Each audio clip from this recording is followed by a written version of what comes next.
di sini kita bakal bahas peran hukum melindungi konsumen bukan pelaku usaha. Di sini juga saya sudah menghadirkan Ibu Fauzia dari BPKN, ada Bapak Nurdiansyah sebagai konsumen, dan Ibu Yeye dan Bapak Eko sebagai pelaku usaha. Oke, ini langsung kita masuk ke pembahasan saja ya Bapak Ibu ya.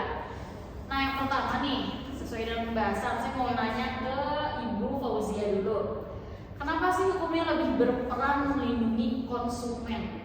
Oke, baik. Jadi kenapa itu hukum lebih melindungi konsumen itu? Karena konsumen kan jatuhnya sebagai perorangan ya, yang mungkin untuk pemahaman hukumnya kurang. Jadi apabila seorang konsumen itu mendapatkan suatu masalah dari produk yang dia beli, tahu kemana untuk menyampaikan kendala tersebut. Oke, berarti menyampaikan ke BPKN RI ya kalau dari ini. Oke. Nah, cara konsumen mengadu ke BPKN ini via apa nih? Oke, jadi bisa membuka website bpkn.go.id, nanti kemudian klik ada icon WhatsApp, jadi bisa langsung menyampaikan keluhannya tersebut melalui WhatsApp. Berarti cukup mudah ya, tinggal melalui web atau WhatsApp bisa ya. Oke, baik. Nah Bu, kalau untuk hukum perlindungan konsumen sendiri ini dia ada undang-undangnya nggak sih Bu? Oke, jadi BPKN ini berdasarkan Undang-Undang Perlindungan Konsumen Nomor 8 Tahun 1999. Itu salah satunya untuk menjamin keadilan bagi konsumen dan pelaku usaha. Jadi ketika konsumen dan pelaku usaha mendapatkan suatu kendala, dia bisa menggunakan Undang-Undang Perlindungan Konsumen tersebut untuk menyelesaikan masalah tersebut secara adil. Oke, baik. Nah, ini saya mau beralih ke pelaku usaha. Kalau untuk pelaku usaha sendiri ini ada nggak sih lembaga perlindungannya? Gitu? Ada, berupa Kementerian Perdagangan dan Kementerian Perindustrian. Peran dalam masing-masing kementerian ini fokus pada pengaturan perdagangan, perlindungan hak konsumen, dan penegakan hukum untuk melindungi bisnis yang tidak sehat. Nah, masih saya mau tanyakan kepada pelaku usaha nih, gimana sih para pelaku usaha ini memandang regulasi atau aturan yang saat ini berlaku di Kemendak atau Kementerian Perindustrian ini? Secara regulasi sebenarnya sudah bagus ya, tapi kemudian ada beberapa implementasi atau kemudian aturan-aturan yang tidak diterapkan secara serius, karena memang di dalam ruang lingkup usaha itu ada, misalnya berbicara soal SNI tadi di Kementerian Perdagangan, ada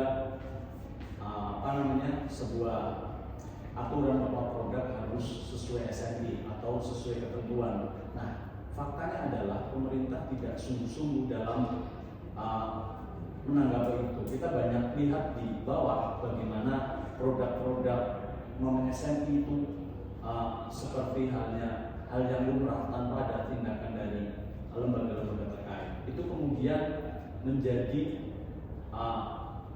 persoalan serius bahwa pengusaha tidak bisa melakukan persaingan bisnis yang sehat atau melakukan produksi dalam dalam proses yang sehat. Kenapa? Karena memang produk esensi itu bisa dijual di bawah ketentuan harga SNI. Jadi pengusaha itu nanti yang memproduksi barang sesuai SNI tentu akan kalah dengan produsen atau pengusaha yang bisa memproduksi barang-barang tidak sesuai SNI itu. Jadi bisa jadi produk yang sama, cuma yang satu SNI, yang satu nggak SNI, dan yang tidak SNI ini malah dia lebih murah gitu ya Bu? Ya, betul. Oke, berarti di sini harusnya pemerintah lebih tanggap ya dalam menangani kasus produk-produk yang tidak standar Indonesia ya.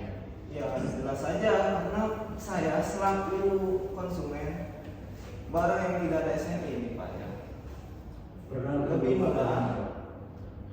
Yang pertama lebih murah dan model itu sama, cuma bedanya si produk ini tidak bayar pajak. Maka kita harus mencari solusi nih, bagaimana barang-barang seperti ini tidak keluar. Dengan cara apa? Mungkin kita turunkan harga atau mungkin apa? Saya kembalikan lagi kepada Bapak. Bukan soal pajak, karena soal pajak tentu ada masing-masing pajak. Ya. Tapi soal standar itu menyetandari bahwa memberikan standar, misalnya contoh ada kabel, misalnya kabel itu yang memiliki standar nasional, dia memiliki ketebalan kulit yang lebih tebal. Kemudian yang tidak SNI tentu memiliki kulit yang tipis. Nah itu kemudian secara kualitas kita bisa melihat bahwa di situ ada perbedaan kualitas. Harusnya konsumen juga lebih cerdas beli barang. Ya, selain cerdas, kan memang pemerintah harus serius dalam melakukan hal itu gitu, atau menyerusi bahwa yang tidak sesuai SNI harusnya di cross check, kemudian dikenakan sanksi karena tidak SNI, bentuk penyitaan atau memang tidak boleh memproduksi kembali. Nah ini saya mau merujuk ke Bapak Nurdiansyah sebagai konsumen. Kalau dari sisi konsumen nih terkait perlindungan hukum Indonesia atau kita sebutlah BPKN ini udah efisien belum sih dalam menangani aduan konsumen sejauh ini gitu? Saya ingin langsung saja ya, to poin, ingin menanyakan perihal tentang aduan masyarakat atau konsumen yang sampai saat ini belum terselesaikan kasusnya. Karena saya langsung mencari data dan saya mendapatkan data tersebut valid, konkret ya. Data aduan masyarakat itu ada 100% dan yang baru bisa ditangani itu 80%. Mungkin saya ingin menanyakan terkait hal tersebut, bagaimana cara BPKN menyelesaikan kasus tersebut. Oke, baik. Memang data itu kan bisa didapatkan juga begitu Anda membuka website bpkn.go.id, terpampang di situ statistika pengaduan dan pengaduan yang sudah diselesaikan berapa, yang belum selesai berapa. Jadi yang belum selesai itu kan kami juga harus melakukan konfirmasi kembali ke pelaku usaha ya, apakah benar yang disampaikan konsumen itu seperti ini, keluhan-keluhan yang disampaikan itu apakah benar seperti itu. Kemudian ada juga beberapa aduan konsumen yang tidak sesuai dengan SOP, sehingga kami harus mencoba menghubungi kembali konsumen tersebut.